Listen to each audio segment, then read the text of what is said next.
salam sejahtera, Om Swastiastu, Namo Buddhaya, salam kebajikan. Sahabat Dinas Pemberdayaan Perempuan dan Perlindungan Anak, Pengendalian Penduduk dan Keluarga Berencana P3AP2KB yang berbahagia. Kali ini saya Nurian Sari senang sekali karena akan menyampaikan satu berita yang menyenangkan sekali. Sahabat, tahu nggak sih bahwa ternyata tahun ini Kabupaten Sleman kembali dinobatkan sebagai Kabupaten Layak Anak oleh Kementerian Pemberdayaan Perempuan dan Perlindungan Anak Republik Indonesia. Wah, luar biasa. Untuk lebih detailnya kita akan kupas tuntas, tapi sebelumnya izinkan saya untuk memperkenalkan narasumber yang luar biasa. Pada saat ini saya perkenalkan langsung ada Ibu Dr. Novita Krisnaini MPH selaku Kepala Dinas Pemberdayaan Perempuan, Perlindungan Anak, Pengendalian Penduduk dan Keluarga Berencana, tadi singkatannya P3P2KB, Ibu, Kabupaten Sleman. Apa kabar Ibu? Baik. Sehat, Masya Allah, Alhamdulillah. Kemudian yang kedua, narasumber kita yang paling ganteng Bu, siang hari ini ada Mas Arief Binarko SIKOM ya, selaku Ketua Yayasan Anak dan Pengurus Yayasan Anak Bumi Dwi Pantara, yang juga merupakan fasilitator DRPPA atau Desa Ramah Anak Perempuan dan Anak ya Mas, betul ya? Iya. Oke, kalau kita kembali merujuk pada materi kita pada hari ini terkait anak, tentu sangat general dan luas ya, apalagi untuk ibu-ibu di luar sana yang kebetulan juga punya anak-anak. Kebetulan saya juga punya anak, jadi saya ingin menanyakan secara langsung nih, mumpung ada narasumber yang sangat mumpuni. Kira-kira Bu, Kabupaten Sleman kan sudah mendapatkan pengakuan terkait dengan Kabupaten Layak Anak. Mungkin bisa diceritakan mengenai seperti apa gambaran umum untuk komitmen dari Kabupaten Sleman sendiri dalam memenuhi hak-hak anak itu. Tadi Mbak Anung cerita punya anak. Jadi kalau hidup di Sleman itu enak karena kabupatennya sudah layak anak. Komitmen pemerintah memang terhadap anak ini memang bagus begitu nih, karena akhirnya kita kembali mendapatkan predikat Kabupaten Layak Anak. Nah, komitmen kabupaten kami itu wujudnya adalah yang pertama, komitmen nyatanya dengan mengintegrasikan pemenuhan hak anak ke dalam dokumen perencanaan daerah, baik itu melalui RPJMD, Renstra, dan program-program di OPD. Kemudian membentuk gugus tugas KLA atau Kabupaten Layak Anak yang aktif dari tingkat kabupaten hingga kecamatan dan kelurahan. Kemudian menyediakan anggaran untuk berbagai program perlindungan dan pengembangan anak. Kan ada program itu, Iya. ada kegiatan-kegiatan mungkin yang bisa diceritakan supaya sahabat-sahabat bisa tahu nih kira-kira apa aja sih yang sudah dilaksanakan untuk implementasinya di lapangan gitu. Selain berkomitmen melalui kebijakan-kebijakan, juga melalui penguatan lembaga perlindungan anak. Contohnya ada Puspaga Kesensem ya, Puspaga Kesensem Sleman sebagai pusat konseling keluarga. Kemudian ada UPTD PPA, Perlindungan Perempuan dan Anak. Kemudian ada Satgas PPA di berbagai wilayah untuk mempercepat penanganan kasus kekerasan. Selain itu juga dengan peningkatan lingkungan yang ramah anak. Jadi tempat-tempat yang memang itu memberikan layanan pada anak itu diberikan fasilitas untuk ramah anak. Contohnya pembentukan sekolah ramah anak. Di sekolah-sekolah itu ya Mbak, dari berbagai jenjang pendidikan, mulai dari TK, SD, SMP, SMA, itu diberikan fasilitas-fasilitas yang ramah anak. Ini tuh kayak gimana Ya, sih Bu? contohnya ya, mulai dari anak-anak masuk sekolah itu ada penyeberangan jalan yang khusus supaya anak-anak aman. Oh, oke. Ya, kemudian lingkungan sekolah juga dibuat senyaman mungkin untuk anak-anak. Kemudian juga ada tempat bermain, kemudian mungkin perpustakaan, juga tempat-tempat belajar yang membuat anak itu aman dan nyaman. Aman dan nyaman, gitu ya. Jadi itu sudah tersebar di seluruh kabupaten di Kabupaten Sleman ya, Bu ya. Ramah anak berarti termasuk juga no bullying juga ya, anak-anak betah di sekolah gitu mungkin salah satunya. Jadi lebih happy mereka berangkat sekolah gitu ya Bu ya. Oke. Kemudian kan kalau seperti itu kan biasanya ada koordinasi Bu dengan organisasi perangkat daerah setempat. Itu mungkin pernah nggak sih ada kendala atau mungkin ada kesulitan sendiri kan anak-anak itu kan rumit ya Bu ya, tapi gampang-gampang susah gitu.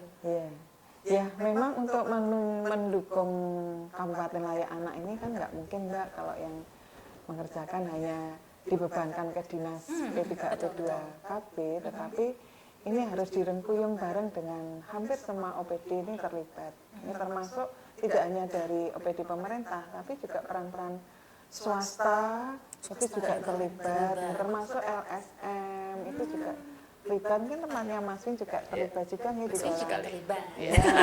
Kami ajak bareng-bareng untuk membentuk Kabupaten Layak Anak. Kan dari anak-anak itu juga dilibatkan secara langsung ya Bu ya. Iya.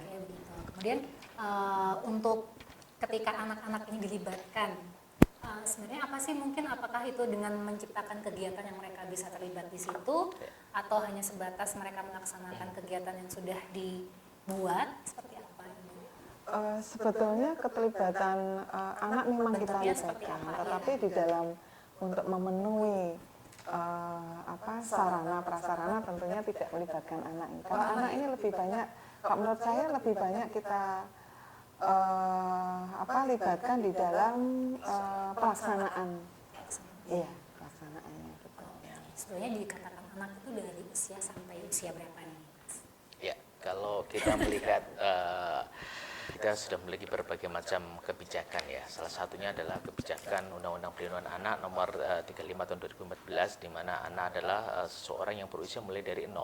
Berarti 0 ada di dalam kandungan hingga kurang 18 tahun. Nah, bersyukur di Kabupaten Sleman saat ini yang memiliki luas wilayah kurang lebih dari 574,82 km yang tersebar di sebelah utara kita berhadapan dengan Merapi, sebelah timur kita dengan Kabupaten Jawa Tengah ya, ada di Jawa Klaten, kemudian di sebelah barat ada dengan Kabupaten Magelang, di sebelah selatan itu kita berbatasan dengan Kabupaten Purworejo. Ternyata dari situasi ini jumlah anaknya ini kan kurang lebih ada 27% dari dewasa. Berarti dari jumlah anaknya sendiri itu ada 307.073, sementara anak perempuannya itu ada 51. Lebih banyak anak perempuannya. Nah, tersebar di wilayah, kenapa berbatasan dari situ? Ternyata ada situasi-situasi yang khusus, sehingga dengan melalui Dinas DP3 P2KB, Ibu Kepala dan beserta jajarannya, Ibu Kepala Bidang, Ibu Kasih semuanya, ini bagaimana merengkuh supaya di Kabupaten Sleman ini bagaimana menjadi tempat yang nyaman dan aman untuk anak. Intinya itu dulu, nyaman dan aman. Berarti kalau aman dan nyaman, berarti harapannya kita bekerja sama-sama, kami dari Yayasan Anak Bumi di Bawantara bekerja sama dengan pemerintah, termasuk dari dunia usaha, dari media, kemudian dan terutama adalah partisipasi anak-anak untuk menyengkuyung di Kabupaten Sleman ini yang terdiri dari 86 kelurahan, 17 Kapanewon ini bersama-sama untuk mewujudkan tadi Sleman sebagai tempat yang aman dan nyaman bagi seluruh anak-anak tanpa terkecuali. Kalau mewujudkan tempat yang nyaman untuk anak-anak, yang dari saya baca kan ada ini Bu, semacam kayak bus sekolah ya, namanya Si Bulan ya, Si Bulan, terus ada zona selamat sekolah yang tadi Ibu sampaikan. Nah, itu kan pasti ada dampaknya untuk kehidupan anak-anak. Barangkali adakah yang sampai ke Ibu nih, kira-kira respon dari anak-anak itu seperti apa? Saja anak-anak senang ya Mbak dengan fasilitas-fasilitas yang ada ini. Contohnya tadi dengan adanya Si Bulan ya. Pergi sekolah sudah ada sarana untuk menuju ke sekolah dengan fasilitas bis tadi. Ini tentu hal yang menyenangkan karena mungkin rasanya tidak seperti sekolah ya Mbak. Kayak piknik mungkin. Apakah bisa kayak di film-film itu Bu, warna kuning gitu?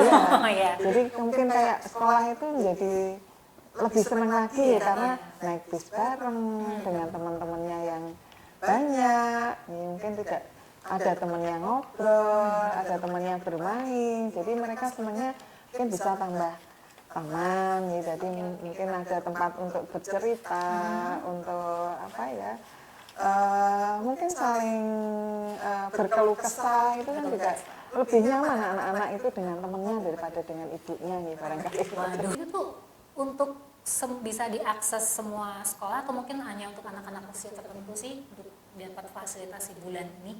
Kalau si bulan ini saya pikir lebih banyak untuk anak-anak yang sudah mandiri, bisa pergi sendiri gitu nggih. Ya mungkin anak SD, SMP, SMA gitu. Oh gitu. Kemudian saya dengar ada gerakan ibu memanggil ya. Ya, gerakan ibu memanggil dan perlu jam istirahat anak. Mungkin bisa diceritain nggak sih Bu latar belakangnya, kemudian efektivitasnya mungkin Mas untuk program gerakan Ya, ibu itu ini? mungkin salah satu inovasi yang bisa dilakukan.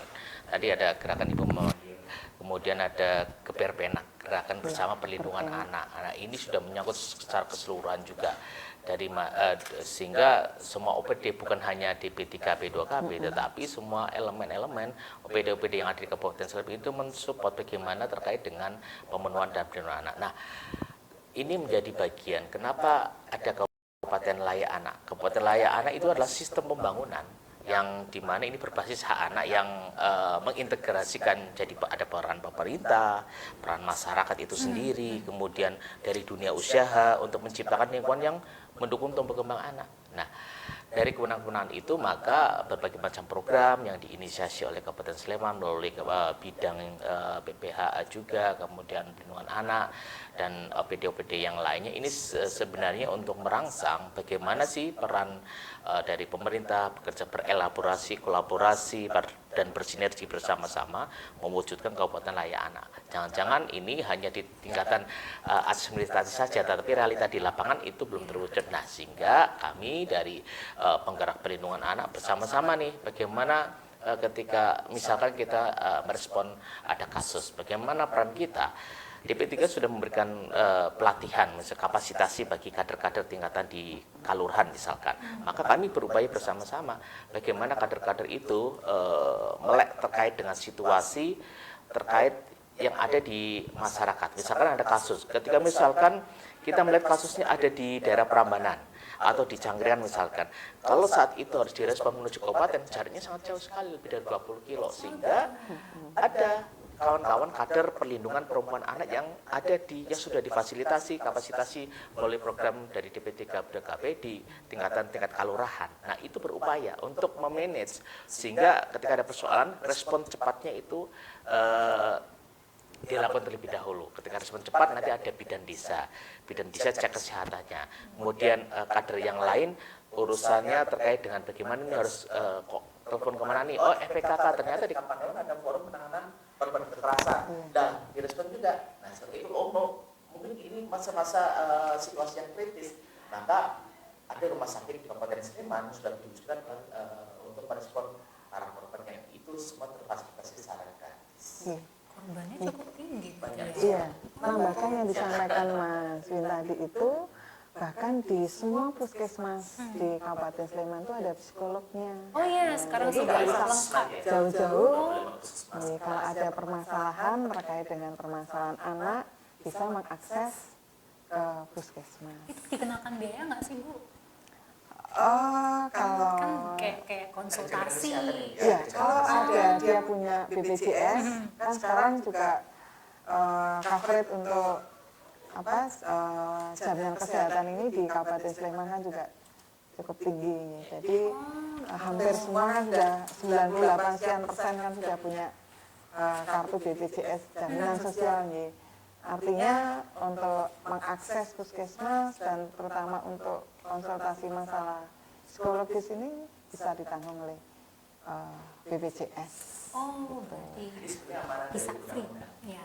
Undang-undang dari kebijakan internasional kalau itu namanya konvensi hak anak diturunkan menjadi undang-undang perlindungan anak lama, sehingga di Kabupaten Sleman sudah memiliki banyak peraturan bupati terkait dengan tadi pemenuhan dan perlindungan anak, termasuk bukan hanya di level di tingkatan DP3, di OPD-OPD yang lain misalkan di Permendes peraturan desa PDD itu nomor 20 tahun 2021 juga tentang prioritas penggunaan alokasi dana desa untuk program perlindungan anak. Jadi di program Kementerian Desa pun sama juga.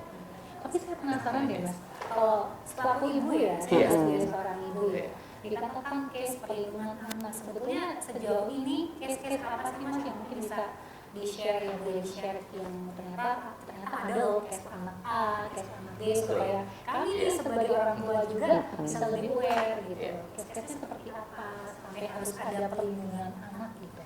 Kalau boleh cerita.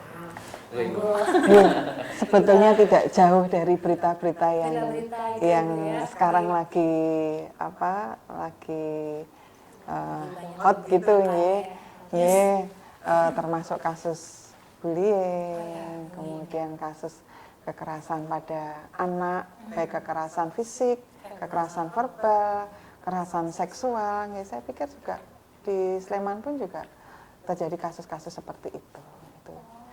Dan memang biasanya dilatar belakangi oleh permasalahan di keluarga dan lingkungan tentunya. Iya. Kalau misalnya tadi disampaikan bahwa bisa konsultasi di puskesmas ya, ada 5 puskesmas puskesmas. ya. Iya. Jadi itu kaitannya dengan parenting ya Mas. Iya. Nah itu nanti apakah ada pendampingan secara khusus, misalnya case-nya ini karena bullying gitu ya.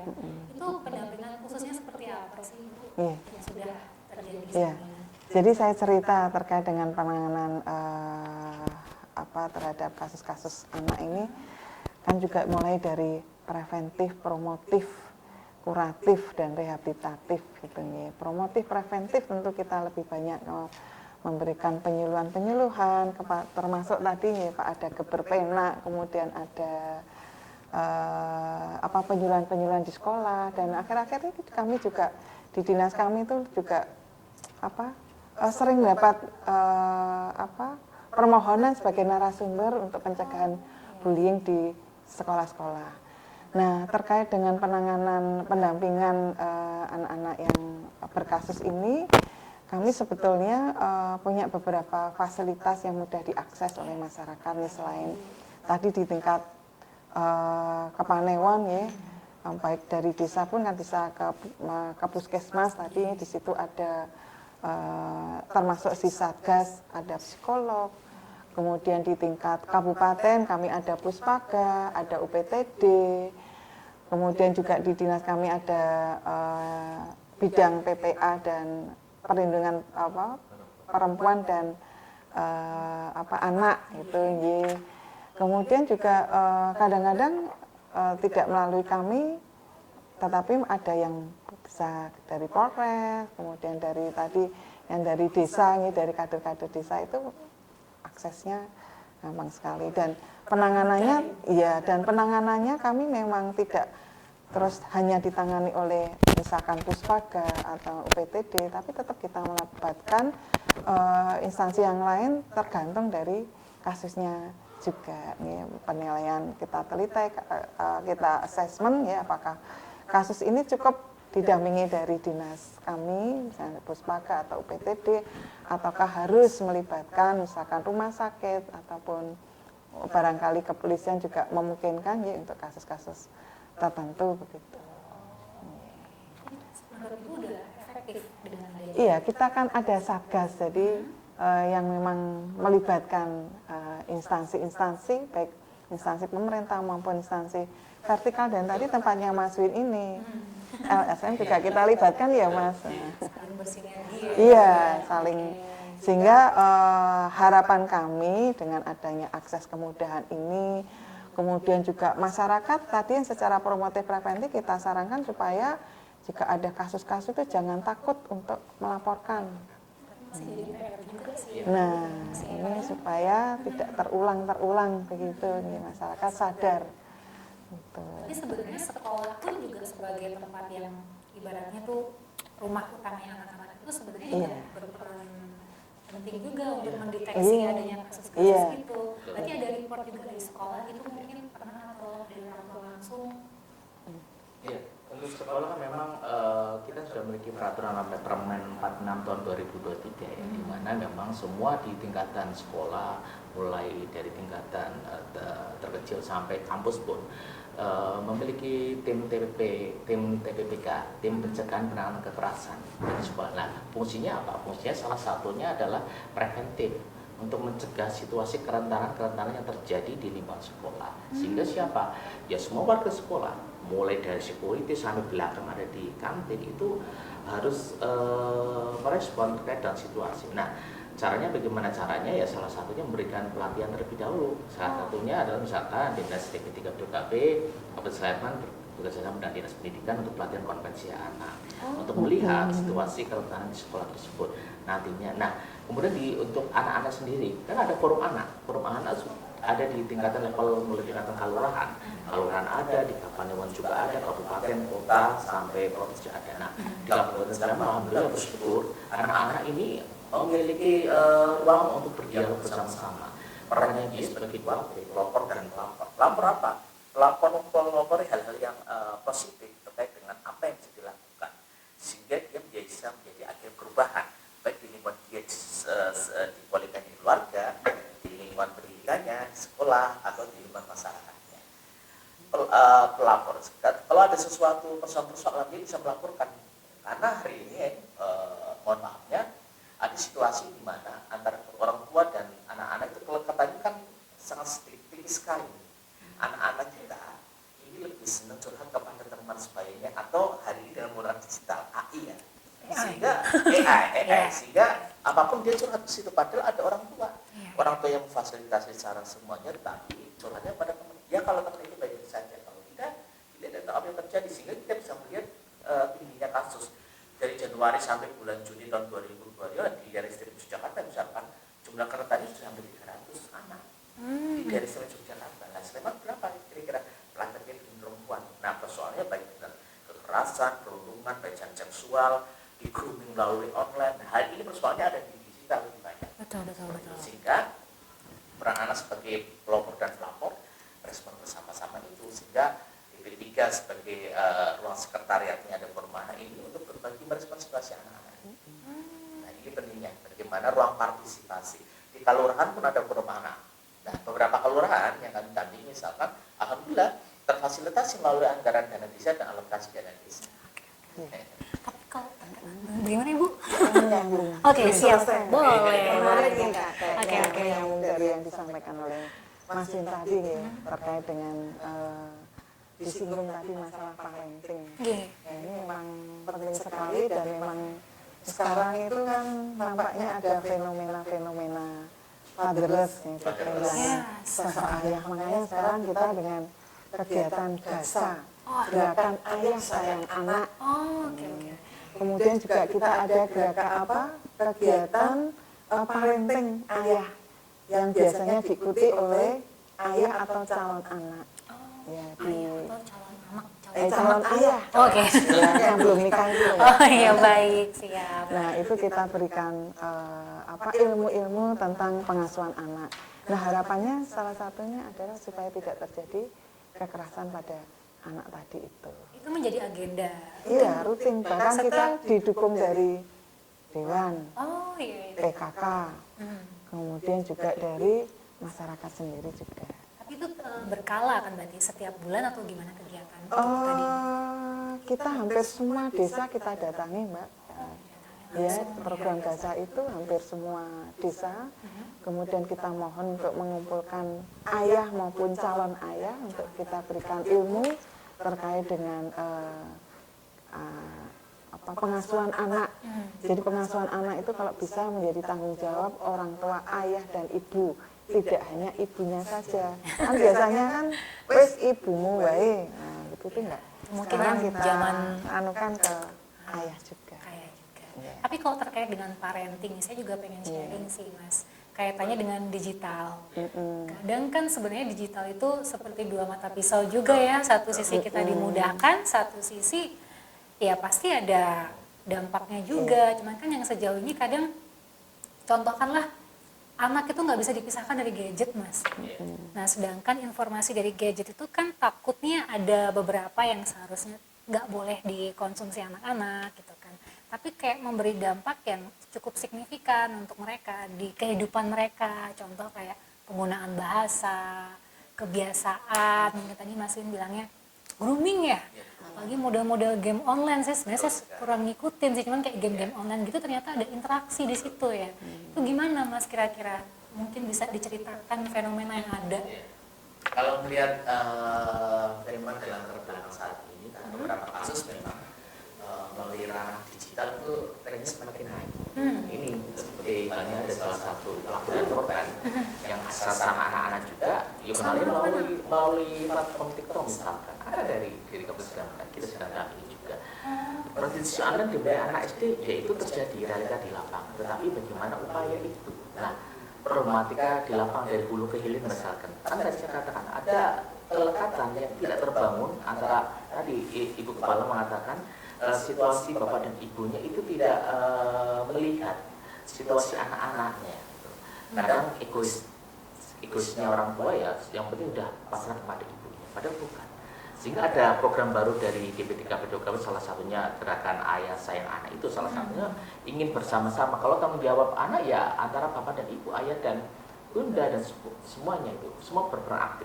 Bukan hanya di keluarga, lingkungan masyarakat pun juga mulai dari Pak RT, Pak RW peduli terhadap situasi anak-anak. Ya, sehingga peran Satgas Pelindungan Peran Anak di tingkatan kelurahan itu saat ini menjadi garda terdepan kita.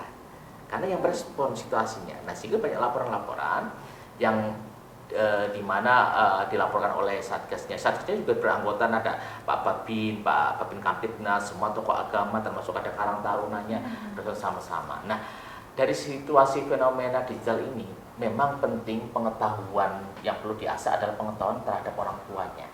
Orang tua dan anak kita misalkan di generasi baby boomer ya, atau generasi X ya, dan kemudian kita hari ini berhadapan dengan anak-anak Gen Z gitu, atau Gen Alpha. Nah, cakupannya ini tingkatannya sangat jauh sekali. Kita mohon maaf buka handphone aja salah password bingung. Sementara anak-anak kita. Nah, ini bisa dilihat salah satu contohnya praktiknya adalah ketika kita melihat masa tantrum anak. Ketika tantrum anak misalkan anak-anak merengek, balita dan sebagainya. Kalau dulu kan betul ASI itu menjadi kebutuhan utama, tetapi hari ini tidak. Hari ini apa? Pakai data. YouTube. Kenapa dia masih merengek-merengek? Nah, itu sehingga peran pengasuhan dimulai dari keluarga, di posisi yang kita berikan juga, Satgas kita berikan materi-materi itu sehingga tanpa kami pun nantinya dia bisa memberikan terhadap lingkungan yang terbawahnya, yaitu tingkatan RT Dasawisma misalkan. Sehingga materi ketika dengan tokoh agama, maka ketika khutbah Jumat ada materi pelindungan anaknya untuk meminimalisasi situasi-situasi kerentan yang mungkin itu dilihat abu-abu tapi realita itu ada. Salah satunya melalui digital ini.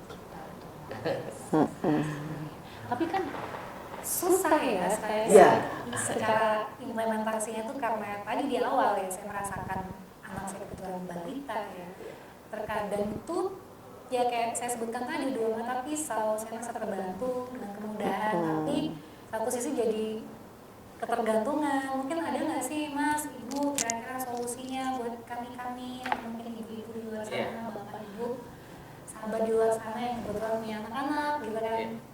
Kalau menurut kami di Yayasan Anak Bumi Dua Negara yang kami intens untuk memberikan pengetahuan, salah satunya kami mengajarkan kepada orang tua untuk melek digital. Sehingga ketika kami memberikan pelatihan, ya kami mengajarkan untuk bagaimana mengaktifkan akun keamanannya di digitalnya orang tuanya. Karena bisa jadi teknologi itu pun digunakan oleh anak-anaknya. Salah satu mengamankan.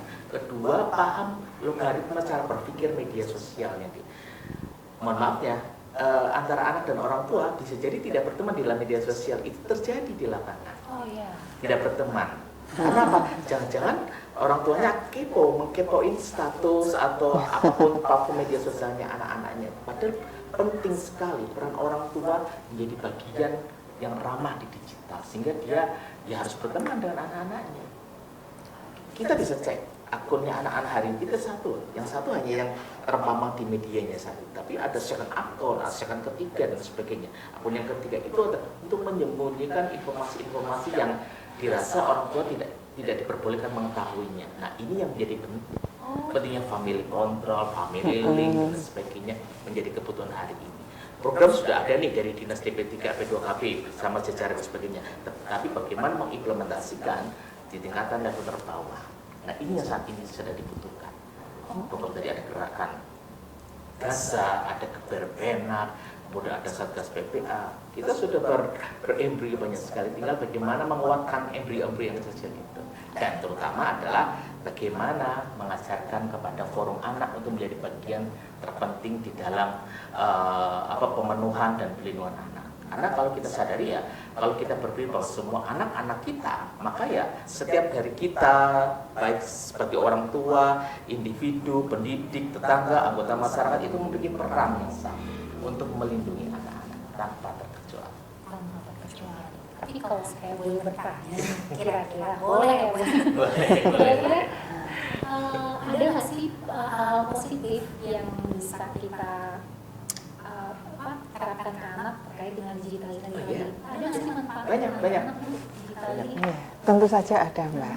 Yes, sekarang terkait dengan ilmu pengetahuan, ya ada beberapa hal yang tidak ditemui di barangkali di buku pelajaran, di gadget itu ada, bisa kita lihat. Kemudian juga memperluas pergaulan juga, tapi pergaulan yang positif begitu ini. Itu juga saya pikir bisa juga dimanfaatkan dari situ. Kemudian dari hal-hal itu juga bisa menjadi inspiratif bagi anak-anak kita. Mungkin ada kisah-kisah yang memberikan inspiratif, itu juga bisa dilihat dari gadget gitu. Ya. Kalau sebenarnya kalau di Selma kan sudah ada namanya Pusat Informasi Sahabat Anak ya. Ini yang ini dari perpustakaan juga ada. Itu salah satunya mewadai ruang, ya kan? Karena kita melihat fenomena hari ini banyak anak-anak yang untuk membaca buku itu sangat jarang sekali, sehingga bagaimana di Kabupaten Sleman ini melalui Kabupaten Layak Anak ini ada bisa Pusat Informasi Sahabat Anak. Ini salah satu contohnya ini ada di perpustakaan daerah, kemudian ada di 86 perpustakaan di kelurahan, kemudian di 46 taman bacaan masyarakat sudah diberikan ruang untuk apa? Ya untuk anak-anak. Kembali lagi untuk akan difasilitasi oleh negara. Bagaimana tingkatan di bawah ini mau merespon apa yang telah diberikan itu. Nah, terutama melalui hak partisipasi, ya melalui forum anak atau kelompok-kelompok lainnya juga. Sehingga dari digital ini bisa digunakan untuk yang positif, kemudian kedepannya bisa membantu, misalkan ada perempuan mandiri, perempuan yang ditinggal oleh suaminya atau single parent dan sebagainya, maka dari adanya digital ini anak-anak bisa membantu nih, misalkan orang tuanya memiliki punya usaha, anaknya membantu untuk mendigitalkan. Nah, perannya salah satunya seperti itu, sehingga saling bersaut juga. Kalau dimengerti kayaknya ya. Itu untuk pusat informasi anak, dia bisa diakses di manapun ya. Itu terbatas nggak sih misalnya untuk bisa mengakses fasilitas tersebut? Apakah ada mekanisme khusus atau menunjukkan KTP mungkin kan? Kan saya bertanya sebagai ibu ya, untuk bisa mengakses itu adakah persyaratan khusus nih Mas, Ibu kira-kira? Kalau di kami kebetulan pas ada inovasi dari salah satu staf di PTD PPA itu melayani konsultasi melalui online. Iya, jadi lebih mudah bisa menjangkau tempatnya di mana saja. Barangkali kalau mau datang malu ketahuan, ya, itu bisa melalui online. Tapi saya pengen tahu dari mana sekali mengenai pusat informasi sahabat anak. Pusat informasi nih, informasi apa aja yang bisa saya dapatkan? Ya, salah satunya itu buku-buku ya yang sudah difasilitasi oleh perpustakaan. Dan di perpustakaan di tingkatan sekolah pun ada itu yang kemarin menjadi bagian yang pernah inovasi itu dari pustaka SMP Negeri 1 Seiga. Itu juga sudah ada penilaiannya tingkat madya juga, dan di tingkat kelurahan juga sudah tersedia, tinggal bagaimana ruang itu terbuka untuk umum, kemudian anak-anak bisa memfasilitasi, anak-anak bisa membaca di ruang-ruang yang sudah disediakan.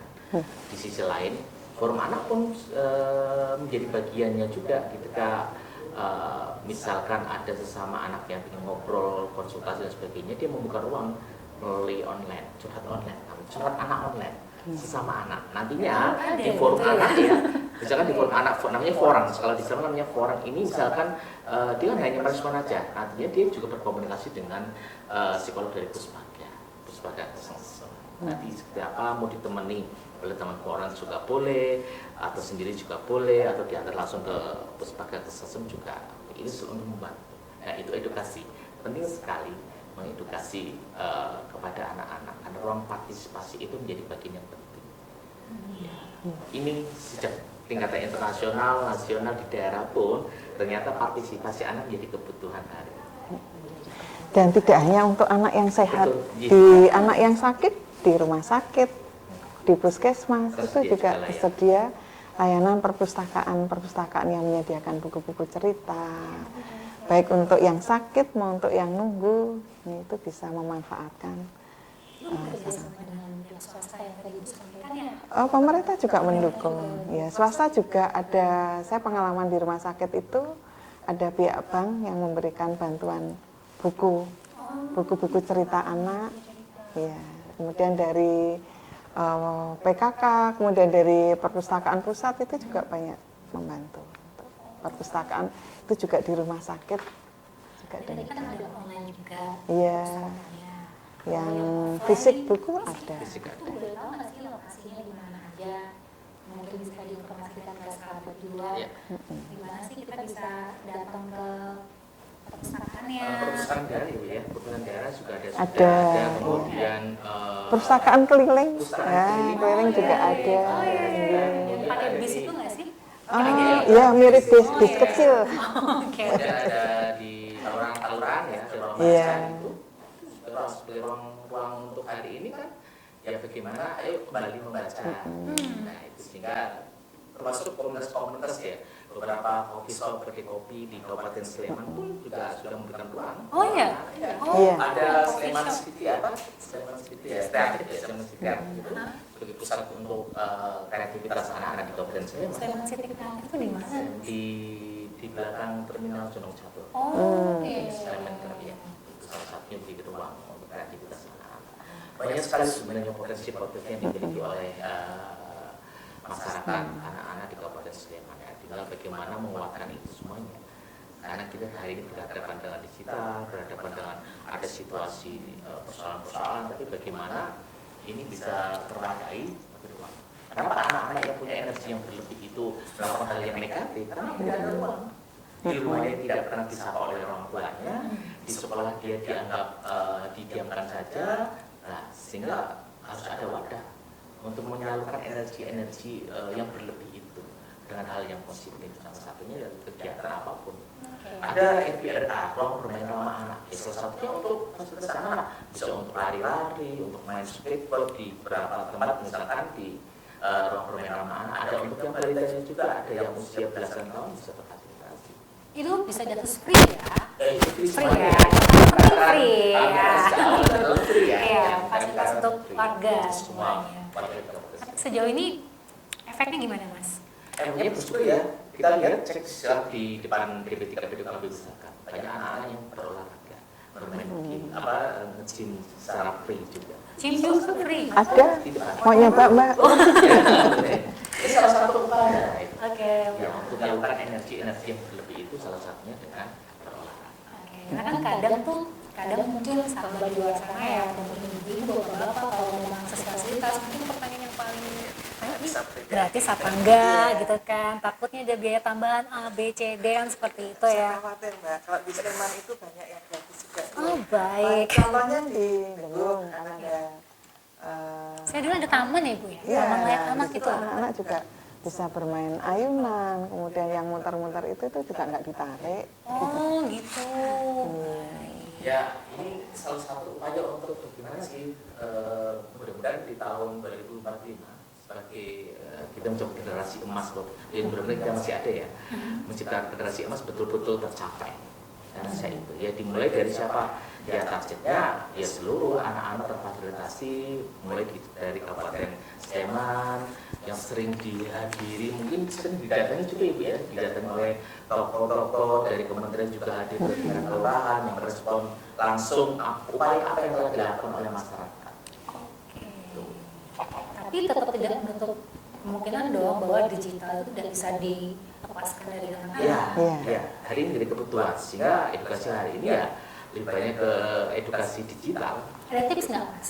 Ada tips yang pasti perlu kepoin untuk statusnya anak-anak kita. Jadi kita perlu bikin second Berteman, account atau gimana? berteman, kemudian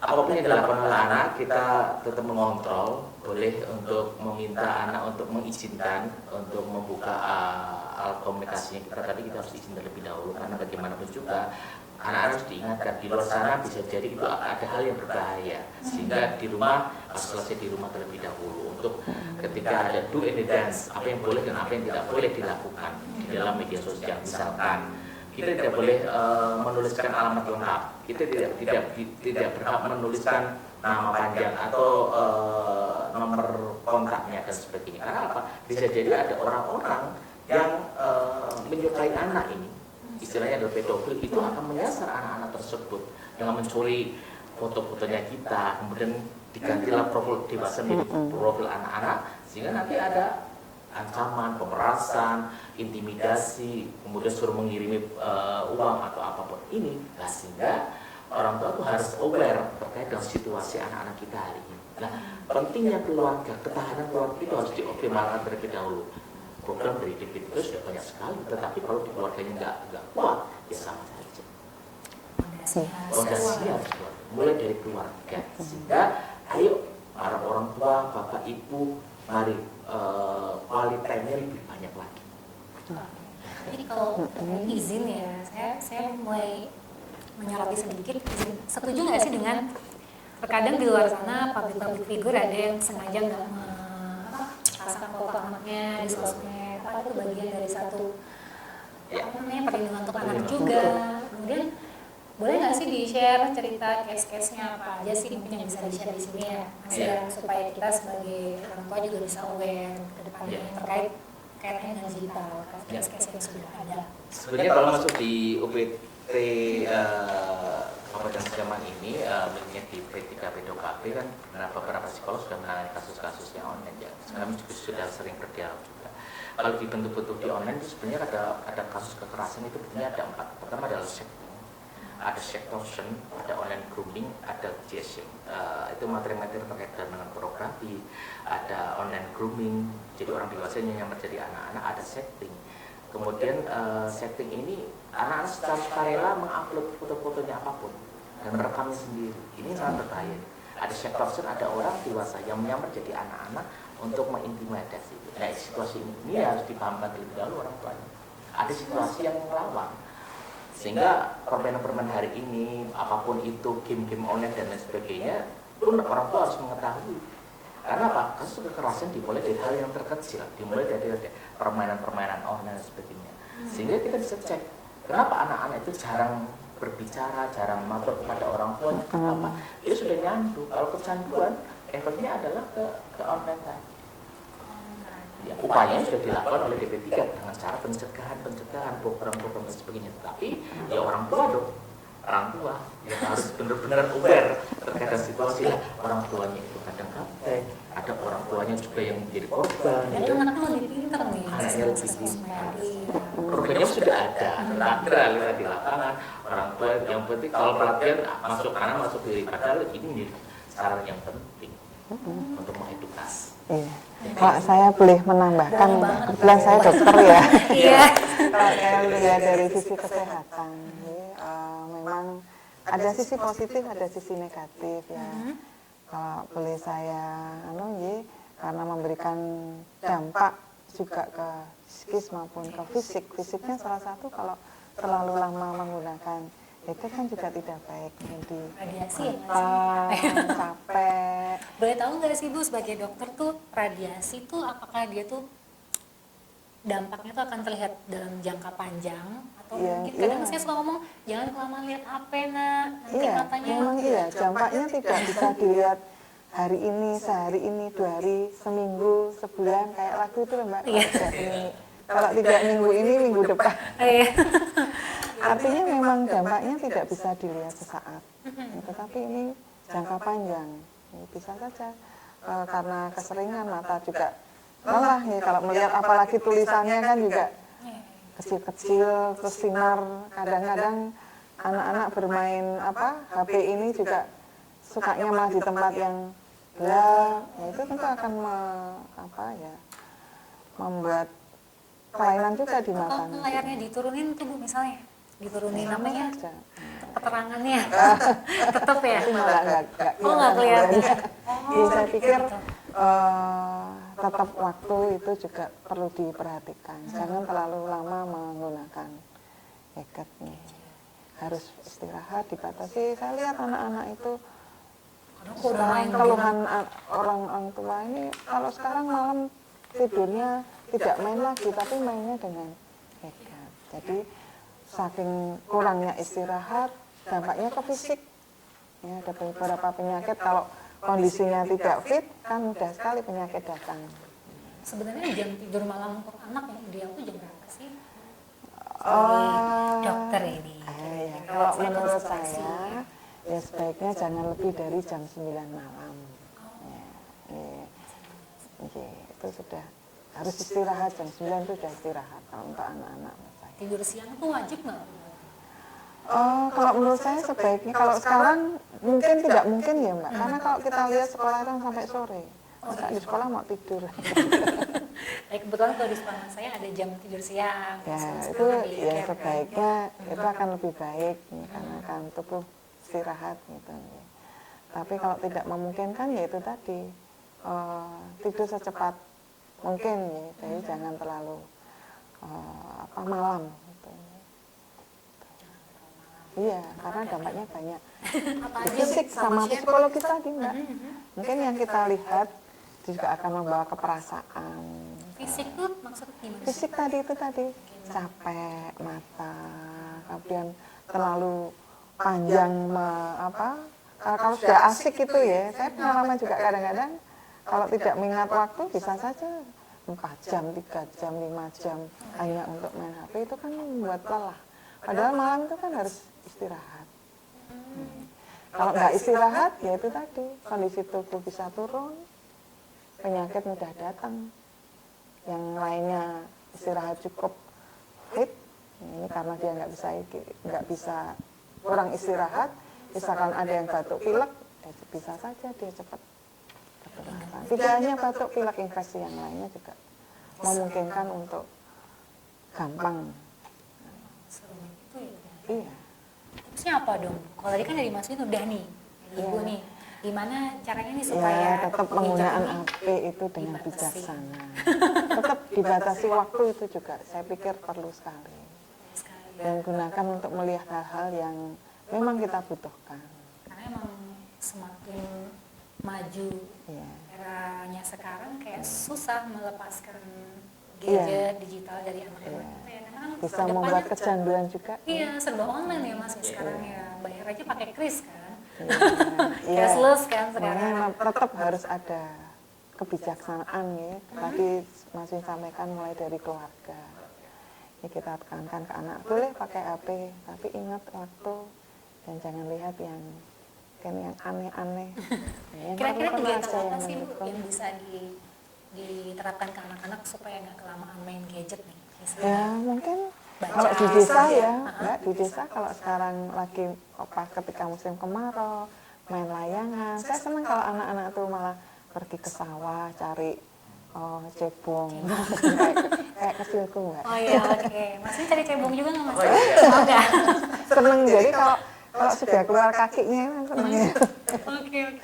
Main layangan gitu ya Mas. Itu salah satu upaya ya untuk bagaimana sehingga mewujudkan kabupaten layanan di Kabupaten Sleman berbagai macam upaya direspon, sehingga tidak hanya DP3 AP2KB saja, tetapi bagaimana bersinergi berkolaborasi. Misalkan dengan digital maka ada Kominfo yang bisa memberikan informasi-informasi ini. Kemudian ada APSAI juga, Asosiasi Perusahaan Sahabat Anak. Kalau anggarannya dari sini aja ya habis gitu. Iya. Peran swasta, peran media juga penting mengabarkan berita-berita dengan yang konten positif, sehingga ketika ada persoalan anak, ketika ada anak yang berhadapan dengan hukuman ketika nih karena benar-benar ada korban anak itu sendiri, ada pelaku anak, dan ada saksi. Sehingga ketika media mengabarkan ya tidak boleh mencantumkan semua identitasnya ini, alamatnya atau nama orang tuanya, alamat sekolah, kan tidak boleh. Itu harus memulai info persetujuan legal. Ini yang menjadi penting sekali, sehingga pengetahuan itu menjadi kebutuhan kita saat ini. Kan terbungkus. Program nggak ada, kan ada asosiasi perusahaan sahabat anak, boleh dong dia membantu untuk anak-anak yang mendapatkan persoalan misalkan, dan yang lainnya juga, sehingga capaian di Kabupaten Sleman itu bisa sesuai dengan upaya. Kalau untuk Aksai ini, itu kan berarti kan mereka ikut berperan ya, cukup signifikan. Itu sinergi yang dibangun seperti apa, kemudian kolaborasinya itu seperti apa nih bentuk kolaborasinya dengan Aksai ini, Mas? Kalau selama ini kan beasiswa juga akan diberikan kepada anak-anak. Membutuhkan yang di panti-panti, kan ada LMS kan, lembaga kesejahteraan sosial anak di Kabupaten Sleman, itu juga difasilitasi. Anak yang berprestasi ya, dari yang anak korban misalkan terfasilitasi juga, termasuk dari beberapa pihak swasta, ada bank di Kabupaten Sleman.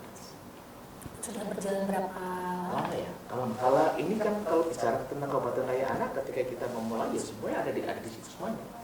Bukan hanya satu DP3 ini saja, tapi semua OPD yang lain, pihak swasta juga, ada pihak media juga, ada anak-anak sebagai peran tua pelopor dan pelapor, ada lembaga pemerhati anak, sehingga dilibatkan semua, termasuk akademisi ya, yang ikut membantu membuat kebijakan-kebijakan.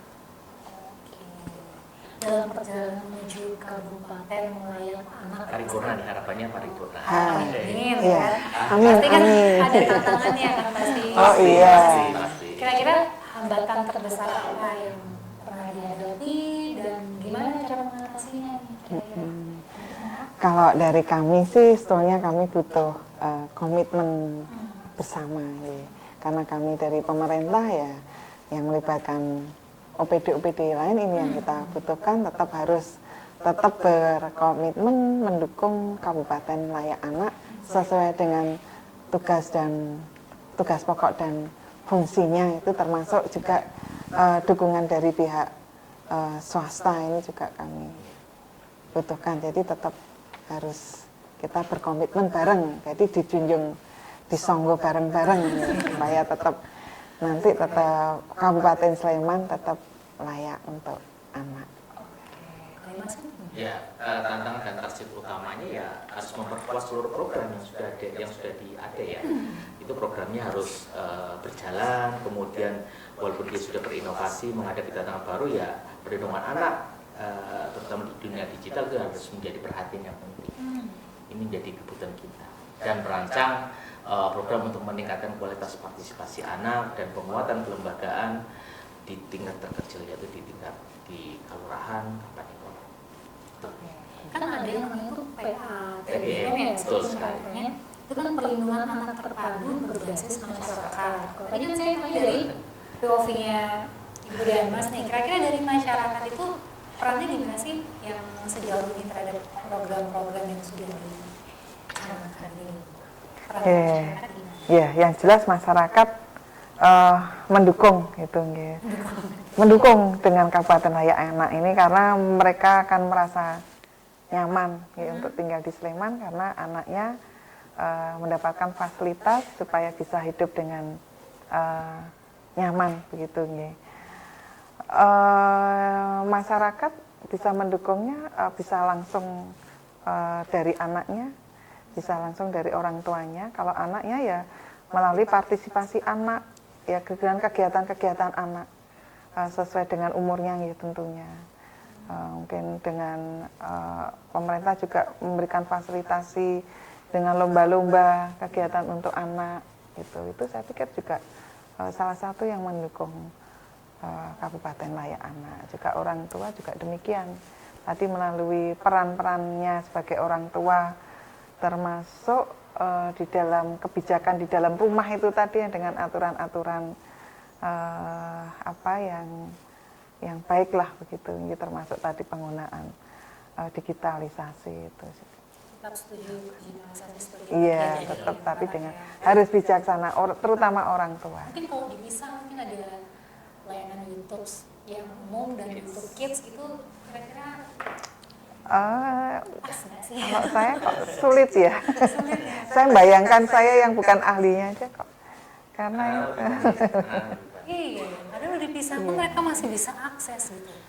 Ya, sehingga tadi kenapa PATPM kan perlindungan anak terpadu berbasis masyarakat kan di level tingkatan terendah yaitu di kelurahan, sehingga di tingkatan kelurahan bagi para kader yang sudah dilatih terkait dengan kapasitasi pengetahuan tentang perlindungan anak, konvensi hak anak pun edukasi terkait dengan bagi kelompok-kelompok anak, kemudian di sana juga peran utamanya adalah membuka mata dan telinga, karena kan pertama respon pertama terlebih dahulu. Nah, kemudian peran dia seperti apa ketika ada situasi kerentanan yang terjadi. Kerentanan itu bisa jadi KDRT lah, ada penelantaran, ada anak penyandang disabilitas, kemudian ada anak yang miskin yang putus sekolah, ada anak yang berhadapan dengan hukum, kasus perundungan dan sebagainya. Ini terrespon sehingga harus membuka mata telinga. Sehingga kan jejaringnya kalau melihat sebagai manajemen kasus, nanti alurnya dari tingkatan level desa melihat ini kasusnya berat, sedang atau ringan.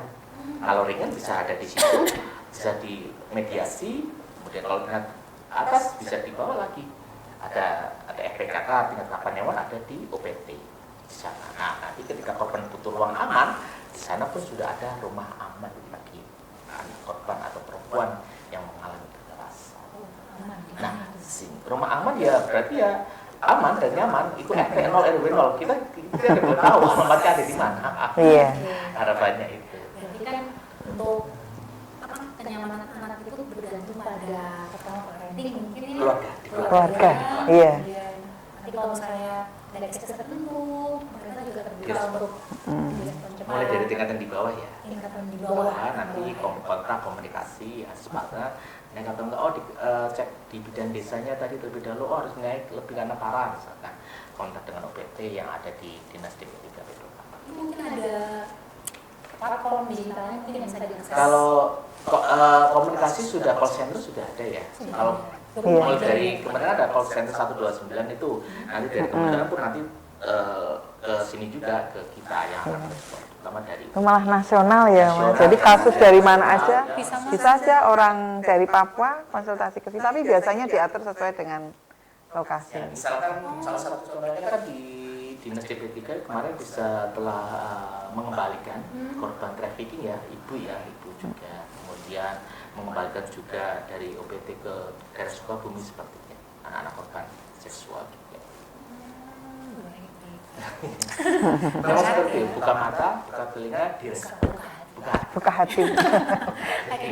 Tapi mungkin boleh nggak sih sebagai mungkin untuk obrolan kita ya kedepannya mengenai fokus dan target utama Kabupaten Sleman untuk memperkuat statusnya sebagai Kabupaten Layak Anak, itu apakah ada program baru yang sedang dirancang? Mungkin kasih kita bocoran, Ibu, barangkali depannya mau ada ini, mau ada B, C, D gitu, barangkali ada boleh. Kalau kita ya itu tadi tetap masih keluarga, harus ketahanan keluarga ini yang harus kita tingkatkan. Tadi sudah dengan tetap seperti Gaza itu tetap akan kita gebor penak, kemudian Gaza, belum lagi yang sumringah itu, jadi mengajak perempuan-perempuan untuk berani berbicara supaya termasuk ini untuk menampung kasus-kasus, berani melaporkan tadi itu kasus-kasus anak itu. Oke, kalau dari Mas Ariffinarko nih. Ya, kalau kami sebagai penggiat perlindungan anak yang menjadi bagiannya Dinas DP3 Pedok KB selama ini di lapangan, ya kami sangat mengharap sekali terkait dengan program-program yang menjadi bagian indikator Kabupaten Layak Anak ini tidak hanya tercapai, tapi ini bisa berkelanjutan. Karena ada 5 klaster ya, ada klaster hak sipil dan kebebasan, terkait dengan akta kelahiran, kemudian ada internet yang layak anak, ada partisipasi anak juga, kemudian di klaster kedua ada lingkungan keluarga dan pengasuhan alternatif, ada kesehatan dasar, ada bagaimana waktu luang dan pendidikan ini diberikan secara nyata. Karena bagaimanapun juga anak-anak hari ini membutuhkan ruang untuk bagaimana mengembangkan dirinya melalui dengan apa yang sudah ada di tingkatan level kelurahan, misalkan ada komunitas-komunitas budaya, seni dan sebagainya. Ketika anak-anak hadir ada di situ, minimal mengurangi tadi, bisa melampiaskan energi-energi yang berlebih tadi. Dan tadi yang kluster kelima adalah kluster perlindungan khusus. Nah, harapannya di tahun ke depan ini bisa diberkelanjutan dan dapat memberikan dampak yang nyata, terutama bagi seluruh warga masyarakat dan terutama anak-anak di Kabupaten Sleman. Pokoknya Mbak, mari kita dukung bersama Kabupaten Sleman untuk layak anak. Baik, pesan terakhir nih Bu, apa yang ingin disampaikan kepada para orang tua di luar sana, kepada para pendidik ya, akademisi mungkin, atau masyarakat luas di Sleman, bagaimana nih untuk mewujudkan anak-anak yang aman gitu? Yang jelas mari kita sayangi anak dan kita Sayangi. lindungi anak. Sayangi anak, lindungi anak. Itu aja. Ya. Sayangi dan lindungi anak kita. Sayangi dan lindungi, kemudian dijaga mungkin. Iya. Lindungi termasuk menjaga tadi. Ya. Jaga hati anak. Mas Win, Ya, kalau pesannya saya apa nih? terakhir ya, tentunya kita harus berkolaborasi dan berkelanjutan ya, karena bagaimanapun juga investasi pada anak-anak adalah investasi pada masa yang akan datang untuk bisa memberikan bangsa yang berkualitas dan berdaya saing, tentunya dimulai dari anak tadi. Oke, baik. Mungkin nanti bisa diinformasikan di bawah sini, barangkali ada nomor yang bisa dihubungi, call center, mungkin untuk akses sosial media informasi untuk kami para orang tua di luar sana. Betul Mungkin sekali. kan tidak semua melek teknologi ya, jadi Iya. semua pilih. Bisa berkolaborasi dan bersinergi bersama-sama, terutama untuk memberikan pengetahuan di masyarakat. Baik, nanti bisa di-share, nanti mungkin di bawah sini barangkali ya. Iya. Terima kasih, ternyata nggak Siap. terasa obrolan kita panjang kali lebar sekali. Iya. Banyak hal positif yang saya dapatkan hari ini, semoga bermanfaat untuk sahabat di luar sana. Terima kasih untuk Ibu Dr. Novita Resnani. Iya, sami-sami, Mbak Ana. Semoga bisa bertemu lagi, bersua lagi Amin. kita. Juga untuk Mas Arif Binarko Eskikom, terima kasih untuk waktunya. Baik, saya tutup untuk hari ini. Dan sahabat, semoga yang tadi kita bahas, kita bicarakan bisa menjadi sesuatu yang bermanfaat, informasi yang bermanfaat untuk menjaga anak-anak kita lebih aman, lebih nyaman, smart, dan lebih positif lagi dalam penggunaan digital ya. Untuk hari ini, saya Hanun Nuryansari pamit undur diri. Jangan lupa bersama lindungi anak, semua anak kita. Wassalamualaikum warahmatullahi wabarakatuh. Waalaikumsalam.